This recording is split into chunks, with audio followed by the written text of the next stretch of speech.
Assalamualaikum warahmatullahi wabarakatuh. Kepada yang terhormat Bapak atau Ibu Pemuji Uji Kinerja UKM PPG Batch 4 tahun 2025. Perkenalkan, nama saya Bahrul Ulum dengan NIM 2501091133534. Merupakan mahasiswa PPG dalam jabatan Batch 4 LPTK UIN Maulana Malik Ibrahim Malang.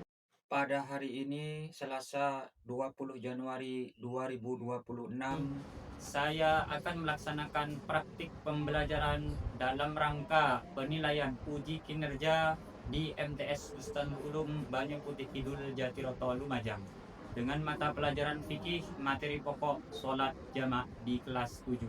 Selamat menyaksikan. Wassalamualaikum warahmatullahi wabarakatuh.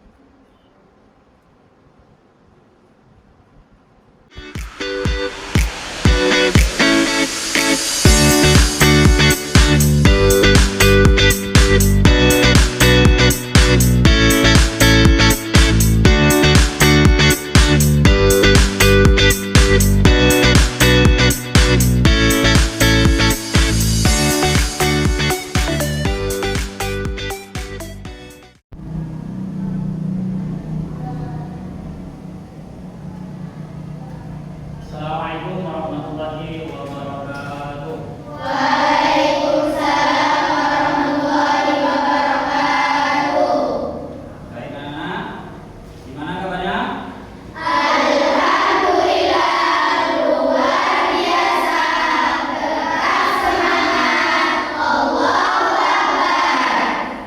Baik anak, sebelum pelajaran dimulai, alangkah baiknya kita awali dengan pembacaan doa terlebih dahulu. Kepada ketua kelasnya, silakan dipimpin doanya. Bismillahirrahmanirrahim. La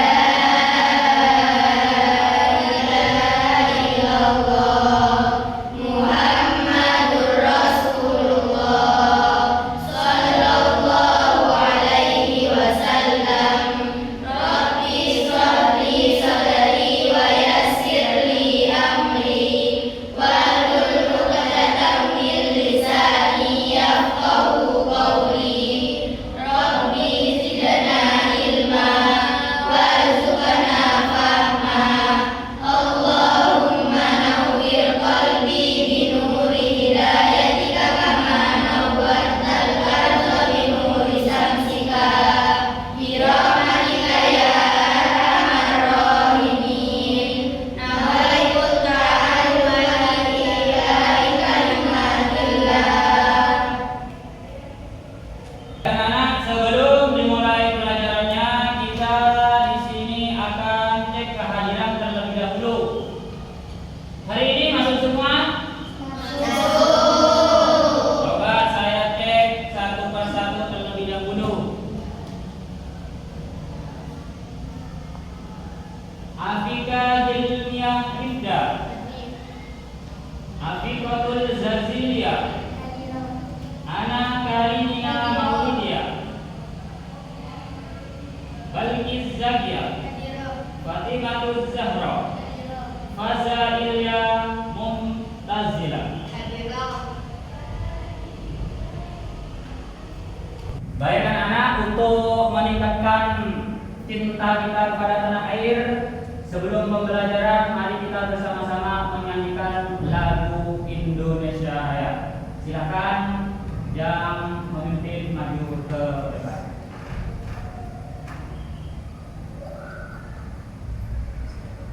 Yang lain semuanya berdiri.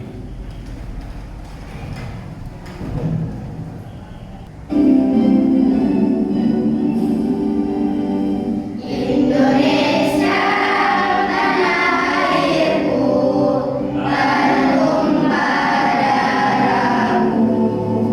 Di sanalah aku berdiri, jadi pandu ibuku.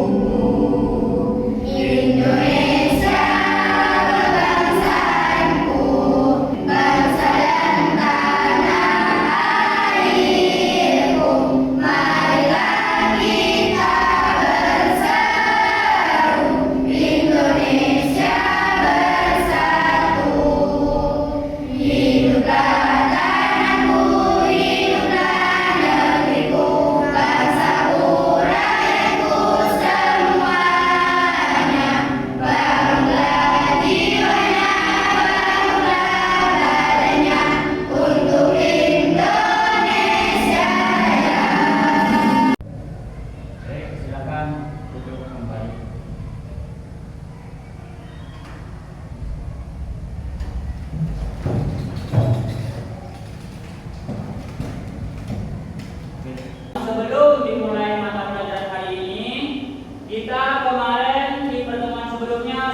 Jika kalian menggunakan yang namanya kendaraan pribadi, atau misalkan kalian itu sedang bepergian jauh namun menggunakan kendaraan umum, contohnya seperti bus, seperti kereta api, seperti pesawat, dianya tidak mau berhenti.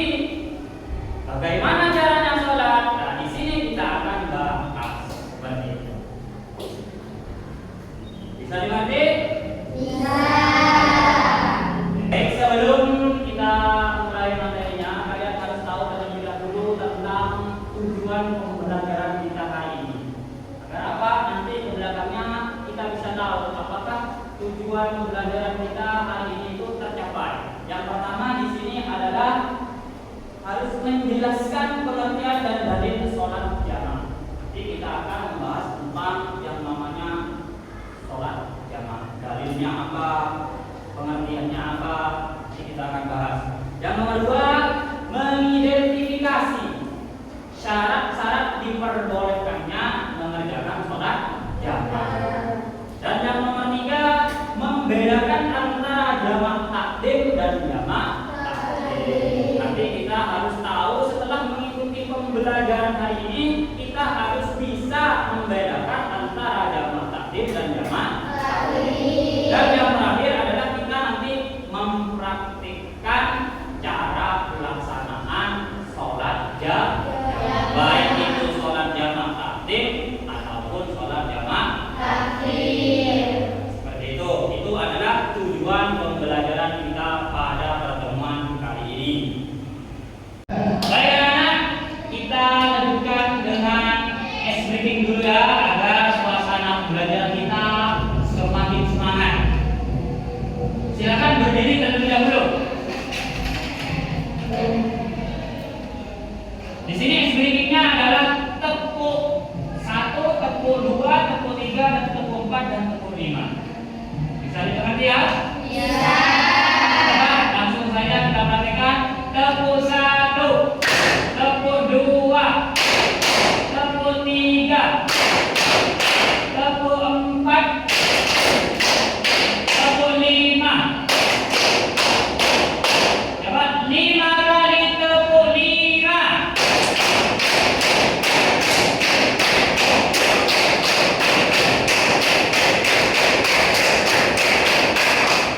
Nah, oke, terima kasih semua anak-anak. Silakan duduk terlebih dahulu. Oke, tadi sesuai dengan tujuan pembelajaran kita, sebelum memasuki materi di sini, kalian saya perlihatkan sebuah cuplikan video pembelajaran, yang mana di sini kalian tolong diamati. Nanti kalian hal-hal yang penting dicatat. Nanti setelah melihat video ini, kita akan mengerjakan yang namanya LKB. Bisa dipahami? Saya dengar videonya. Oke, kita semua tahu ya, kadang suka bingung gimana caranya sholat asal di jalan-jalan. Apalagi pada waktu siapnya mepet kan. Nah, kali ini kita akan butuh biasa atau dipraktis dua masalah yang umum banget dihadapi sebagai pelancong. Coba bayangin situasinya. Anda lagi dalam perjalanan belasan jam naik bus. Anda cuma berhenti sekali. Nah, gimana cara sholatnya? Pasti pernah kepikiran atau bahkan nggak sendiri kan? Ini dilema tuh menyapa banget. Biar lebih bayang kita ikuti aja di saat ini.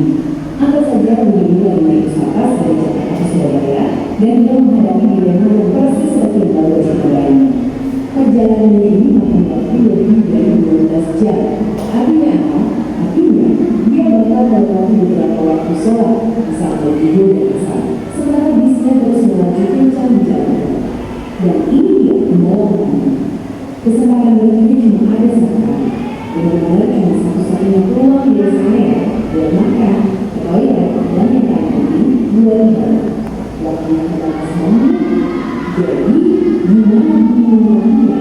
Nah, pas waktu subuh tidak ada terus masih begitu. Dia justru adalah sebuah solusi cerdas. Ini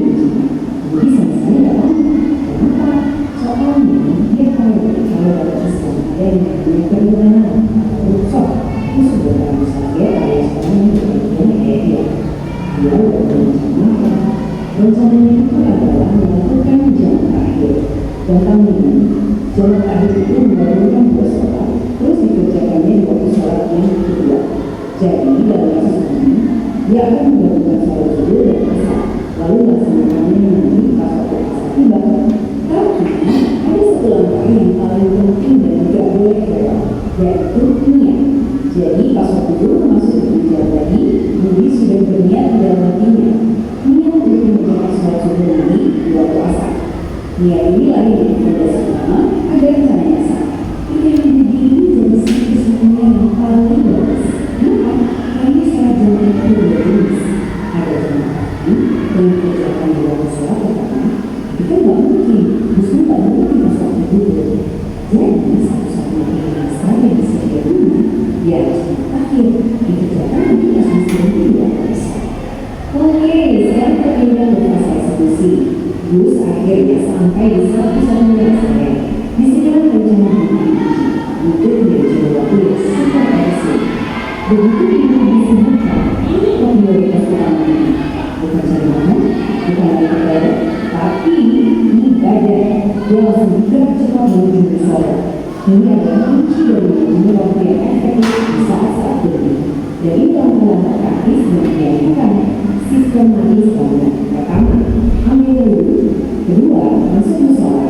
Ketiga, langsung laksanakan sholat zuhur. Begitu salam, tidak pakai jeda lama, langsung berdiri untuk sholat asar. Efisien dan langsung ke tujuan. Kenapa sih harus langsung dan tidak boleh ada jeda? Nah, ini karena ada prinsip yang disebut muwala, artinya harus berurutan dan bersambung. Maksudnya, antara sholat pertama dan kedua itu tidak boleh disini di waktu yang lama, misalnya ngobrol dulu atau cukup panjang. Ini penting biar satu sholat yang ini tetap sah. Jadi, apa hasil dari semua perencanaan dan tindakan cepat ini? Jawabannya adalah dua hal yang sangat berharga. Kewajiban ibadah yang sudah tuntas dan yang terpenting ketenangan waktu. Karena dia menyelesaikan sholat dulu, sisa waktu istirahat yang ada bisa dipakai untuk makan dan bersantai dengan tenang tanpa perlu dulu lagi. Nah, ini dia adalah syukur. Gak ada lagi rasa cemas setelah perjalanan untuk sholat malam. Gak ada lagi rasa tergesa-gesa bersekitar untuk bagus. Dan ada cuma rasa damai dan lega. Baik, dari kisah ini tadi, sekarang kita simpulkan inti sari dunia menjadi prinsip-prinsip yang sudah saya terapkan dalam perjalanan kita. Intinya cuma ada di dua hal ini. Gampang mengenai. Pertama, niat jam. Pasang niatnya di dalam hati pas waktu sholat dan pertama masuk. Kedua, manajemen waktu. Dan bukan ibadah, tidak ada kesempatan saja. Dua prinsip ini adalah kunci dari keseluruhan sikap ini. Jadi, penting banget buat kita untuk melihat ini bukan cuma sebagai pertanyaan kaku. Justru sebenarnya, ini adalah sebuah alat yang super praktis yang dirancang dengan sangat baik untuk menjawab tantangan perjalanan di era modern seperti sekarang. Dalam bahasa ini membawa kita ke sebuah pertanyaan untuk yang luas. Strategi ini kan berhasil menciptakan masalah dalam perjalanan. Coba deh, pikirkan. Masalah apa dia dalam diri kita yang sebenarnya bisa juga dipecahkan dengan perencanaan waktu yang serupa. Sebuah pemikiran yang menarik untuk kita bersama. Oke, baik anak-anak, tadi kan sudah melihat beberapa tayangan video tentang perjalanan seseorang yang mana seseorang itu sedang melaksanakan mau melaksanakan sholat ya, mau melaksanakan sholat, tetapi posisi busnya tidak bisa Nah, sekarang saya mau bertanya kepada kalian mengenai tentang isi video ini tadi. Bagaimana caranya Budi itu melaksanakan sholat? Nah, perhatikan pertanyaannya ya. Ada yang bisa menjawab? Ya, Kak Afika, bagaimana jawabannya? Menjalankan sholat saat bus berhenti. Ada lagi? Yang Mbak Maulidia, siapa? Apa jawabannya? Yaitu Budi itu melaksanakan dengan sholat jamaah. Coba yang lain lagi ya Pak. Mbak Arif, Kak Karim, siapa?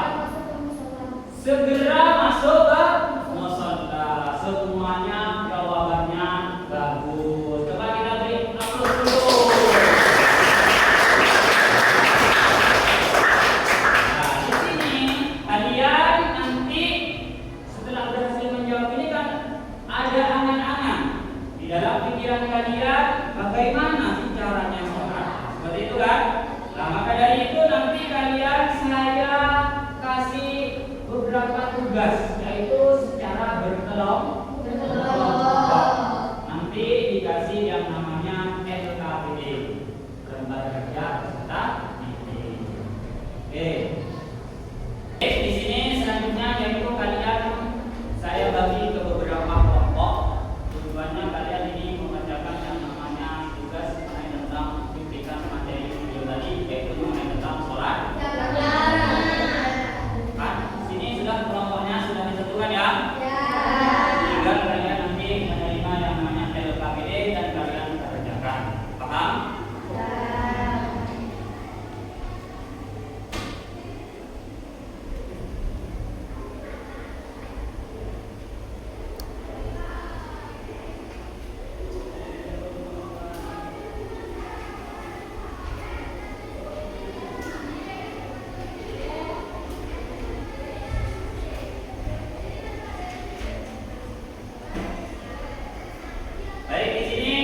yang menerima yang namanya KBD ya? Saya di sini sebelumnya mau menjelaskan terlebih dahulu bagaimana tata cara mengerjakannya. Yang pertama di sini kalian harus yang namanya mengidentifikasi. Artinya mencari apa yang ada di KBD tersebut. Oke, terakhir kalian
ini kelompok 4 bagaimana? Ada kesulitan? Tidak. Lancar semua ya?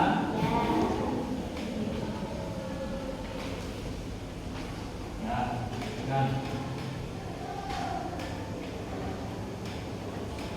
Untuk kelompok 2 gimana? Bisa. Bisa menjawab ya? Bisa. Terus akan dilanjutkan. Kelompok 3 bagaimana? Bisa. Mana yang menjawab? Bisa. Ya ini. Tinggal ini dulu. Oke, lanjutkan dulu.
Allahu Akbar. Assalamualaikum warahmatullahi. Assalamualaikum warahmatullahi. Baik, karena kita sudah melaksanakan yang namanya simulasi atau praktek, mungkin dari kelompok lain ada yang menanggapi atau bertanya mengenai tentang simulasi yang dipraktekkan tadi. Baik, apa yang ingin ditanya dari kelompok mana yang ingin ditanya? Nah, ingin bertanya ke kelompok dua, apa yang menjadi pertanyaan?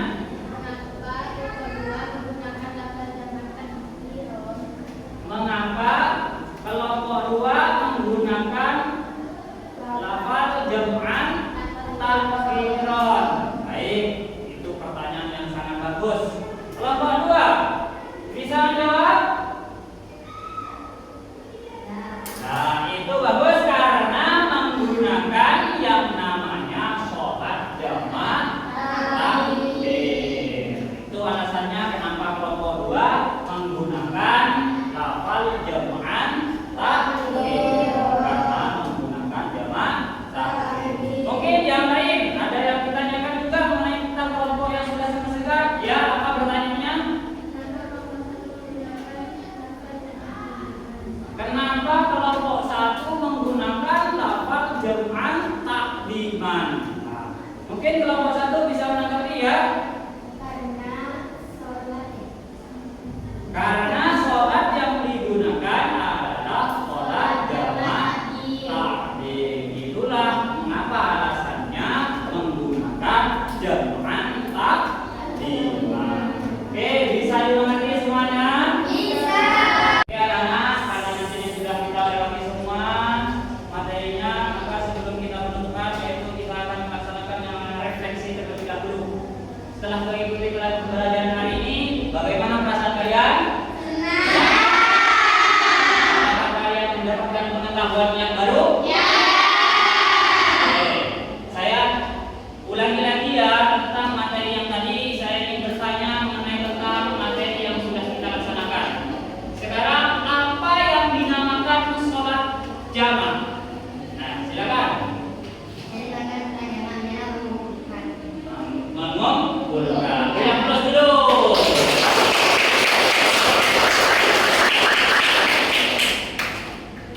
Yang dinamakan sholat jamaah takdim itu apa? Apa? Ya,